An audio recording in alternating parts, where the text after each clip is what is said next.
അറിവില്ലാത്ത ഭാഷകൾ അവൻ സംസാരിക്കുന്നു. ഇന്ന് ഇവിടെ ഇരിക്കുന്ന എല്ലാ മക്കൾക്കും ഭാഷാപരം കിട്ടട്ടെ. ഭാഷാപരമുള്ളവർ, ഭാഷാപരത്തിൽ ശ്രമിക്കുന്നവർ ദൈവത്തോട് നേരിട്ടാണ് സംസാരിക്കുന്നത്. ഈ ബോധ്യം നിങ്ങൾക്ക് വേണം. അയ്യേ അയ്യേ എന്ന് കാണിക്കുന്ന ചിന്തിക്കുന്നവരാണോ അതൊക്കെ ഭാഷപരം തരും. പക്ഷേ ആ ഭാഷപരം വിളിക്കുന്ന സ്വന്തമായിരിക്കും. അത് പണിഷ്മെന്റ് ഒന്നുമല്ല. അങ്ങനെയാണ് എൻ്റെ ഒരു സഹോദരൻ നടക്കും. ഭാഷാപരത്തിലെ ഞാൻ പ്രാർത്ഥിച്ചപ്പോൾ എന്റെ ഭാഷാപരം കിട്ടിയപ്പോൾ അവൻ വന്ന് ചീത്ത പറഞ്ഞപ്പോൾ, എന്റെ ധ്യാനത്തിന് അവൻ വരാൻ വന്നപ്പോൾ അവൻ ഭാഷാപരം കൊടുത്തു. അത് ഇതുപോലൊക്കെ തന്നെയാണ്. അപ്പൊ അതുകൊണ്ട് ഭാഷാപരത്തോട് സംസാരിക്കുന്നത് ദൈവത്തോട് നേരിട്ടാണ് സംസാരിക്കുന്നത്. വരും നിനക്ക് രോഗശാന്തി വരമുണ്ടെങ്കിൽ അത് കാണിക്കാനും പറ്റില്ല, അറിയില്ല. എല്ലാവർക്കും യേശുവിനെ കണ്ടു, മനുഷ്യരുടെ സ്വർഗത്തേക്ക് പോകുന്നത് കാണാൻ പറ്റി. എല്ലാവരും അങ്ങനെ എന്തൊക്കെ വ്യത്യസ്തമായ അത്ഭുതങ്ങളൊക്കെ പറയുന്നു. നിനക്കൊന്നും കിട്ടിയിട്ടില്ല. മക്കളെ, നിനക്കൊരു നിലനിൽപ്പിന്റെ വരം കിട്ടിക്കഴിഞ്ഞു. ഒരാമെ പറഞ്ഞു അത് എടുത്തു കാണിക്കാൻ പറ്റില്ല. രോഗശാന്തി വരമാണ് നമുക്ക് കിട്ടിയെങ്കിൽ എടുത്തു കാണിക്കാൻ പറ്റില്ല. പ്രബോധന വരമാണ് നമുക്ക് കിട്ടിയെങ്കിൽ എങ്ങനെയത് പ്രത്യക്ഷത്തിൽ കണ്ടു മനസ്സിലാക്കാൻ പറ്റിയോ? ഇല്ല. ചില മക്കൾ പറയാം, നമുക്ക് ധ്യാനത്തിൽ നിന്നൊക്കെ ഞാൻ പാട്ട് കണ്ടെത്തുന്നത്, ഞാൻ പാട്ട് കളിക്കില്ല, പക്ഷേ എന്നെ കൊണ്ട് പാടിപ്പിക്കുന്നു. 150 പാട്ട് എഴുതി വെച്ച വിൽസൺ സാർ എവിടെയാ? നിർമ്മല കോളേജിൽ പാട്ടില്ല, ലൈബ്രറിയിലാണ്. അദ്ദേഹം ഇവിടെ വന്നിട്ട് ഞാൻ പഴയ ധ്യാനത്തിൽ തുറന്നപ്പോൾ ഒരുപാട് പാട്ടുകൾ എഴുതി. അതിനെ കുറിച്ച് എഴുതിയിരിക്കുക. അങ്ങനെ വിളിച്ചില്ല. ചിലപ്പോൾ ദൈവത്തിന്റെ വചനം ഇവിടെ പണ്ടുകാലം അറിയാത്തത് ഇങ്ങനെ എഴുതിക്കൊണ്ടേയിരിക്കും. ഇതത്ര അത്ഭുതമല്ല. പരിശുദ്ധ കുർബാന ആരാധിച്ചിരിക്കുന്ന അല്ലെങ്കിൽ നിത്യാരാധനയില് ഒക്കെ പേരെടുത്ത് നീ ചെയ്യുക, പോകുക, അവിടെ എഴുതുക, ചെന്നിരിക്കുക, എഴുതാൻ തുനിയണ്ട, പ്രാർത്ഥിക്കുക. നീ യേശുവിനോട് കൂടെ നിൽക്കുക. കർത്താവ് നിന്റെ കൈകൾ ചലിപ്പിച്ചു. ഭാഷാപരം എന്ന് പറയുന്നത് ബന്ധനങ്ങൾ അയക്കാൻ പെട്ടെന്ന് എളുപ്പമാണ്. കാരണം ദൈവത്തോട് നേരിട്ട് സംസാരിക്കുന്നത്. സ്വർഗ്ഗത്തിൽ പണ്ട് പിന്നെ അപ്പസ്തലന്മാർ പരിശുദ്ധമായി പ്രാർത്ഥിച്ചപ്പോൾ ഈ നാല് രൂപത്തിൽ അഗ്നിജ്വാലയായി ഇവരുടെ മേലെ ഇറങ്ങി വന്നു ഞാൻ പറഞ്ഞു. നിങ്ങൾക്ക് അറിയാം, നിങ്ങൾ പ്രാർത്ഥിച്ചാൽ അഗ്നിഗോളം വരുമോ? നിങ്ങൾ പ്രാർത്ഥിച്ചാൽ അഗ്നിഗോളം നിങ്ങൾ വേണ്ടപ്പെട്ടവരിലേക്കോ പ്രാർത്ഥന ആവശ്യമുള്ളവരിലേക്ക് പോകുമോ? പോകും.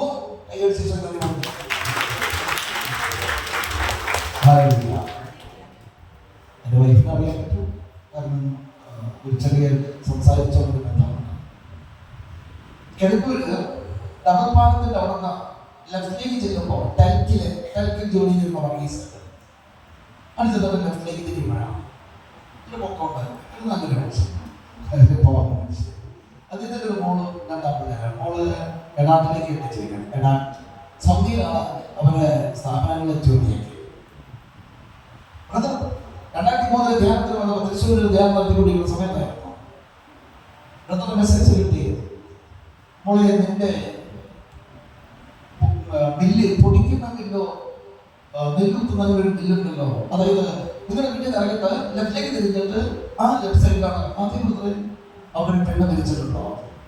പെണ്ണ് മരിച്ചിട്ടുണ്ടോ?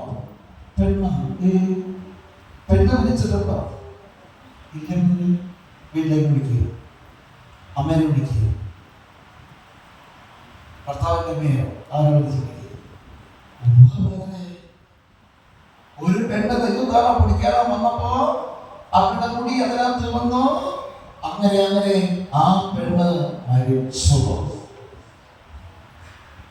ചില പാപശ്രാമങ്ങൾ നമ്മളെ കിടന്നവരാണ്, പാപക്കറകൾ കൊണ്ടുവന്നവരാണ്.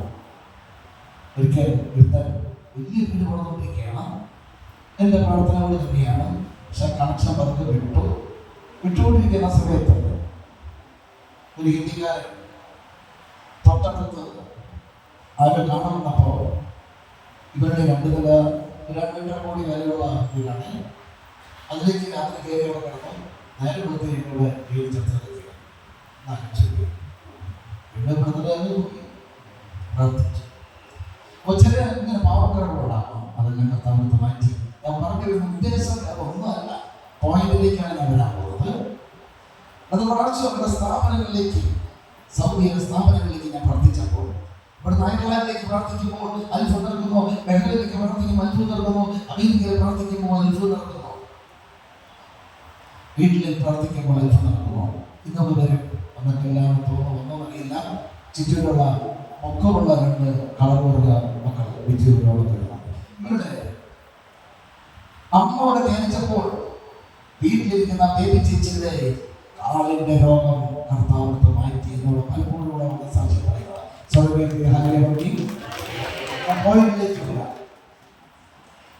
പ്രാർത്ഥിച്ചു.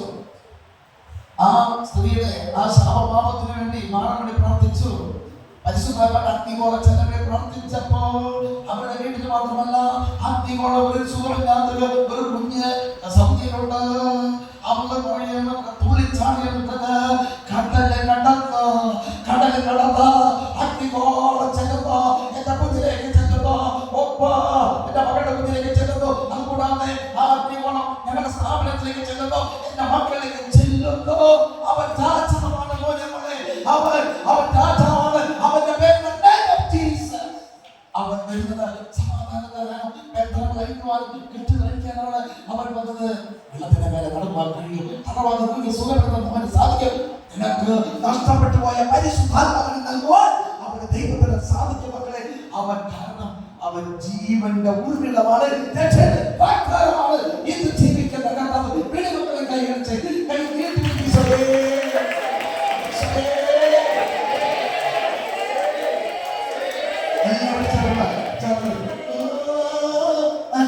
അഭിഷേകമേ ചർമ്മ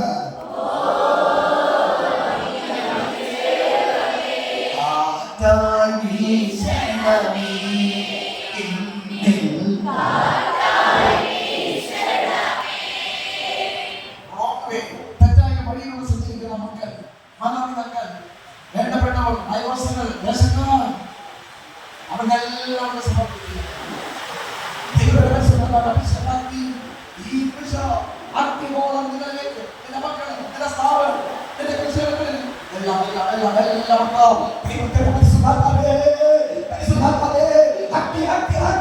അഭിഷേകത്തിന്റെ മലവഴിയട്ടെ, ഭക്തിയുടെ മലവഴിയട്ടെ, അഭിഷേകത്തെ ക്ഷമിക്കട്ടെ.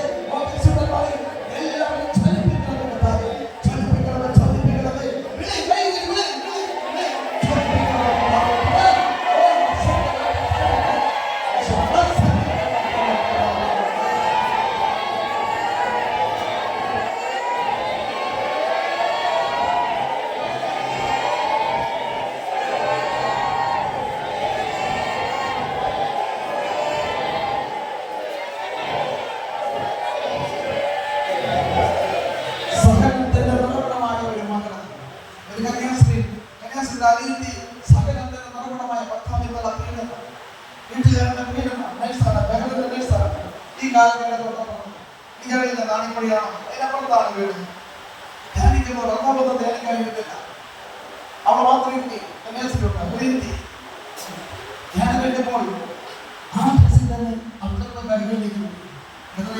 താമസിക്കുന്നതിനും എനിക്ക് വേണ്ടി എന്റെ കുടുംബത്തെ രക്ഷിച്ചു. എന്റെ മക്കളെ വീട്ടിൽ ചെന്ന് കഴിഞ്ഞപ്പോഴാണ് അവർ കുടിക്കാൻ വെക്കുന്ന പൂജ അല്ലെ, മണ്ണിലേക്ക് തളർത്താൻ വേണ്ടി മണ്ണിന്റെ പൂജ പൂജയിൽ വേണമായിരുന്നു. ഇപ്പുറത്തുകൊണ്ട് പൂങ്കമണ്ണ കുറിച്ചാണെങ്കിൽ ക്രൂശിന്റെ രൂപം ഉണ്ടായിരുന്നു. ക്രൂശിന്റെ രൂപത്തിൽ നിന്ന് 5 സ്ഥലം കണ്ടുകൊണ്ടിരുന്നു. ഈ പൂജ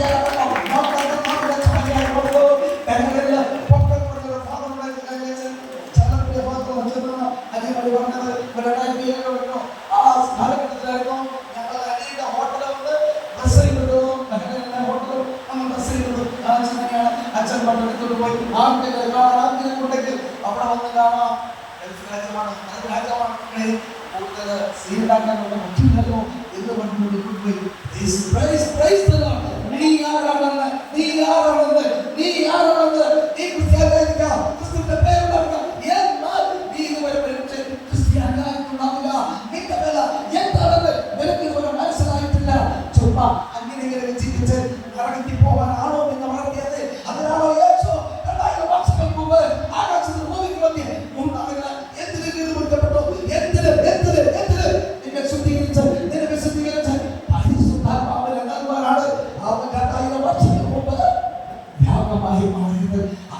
ഹല്ലേലൂയ.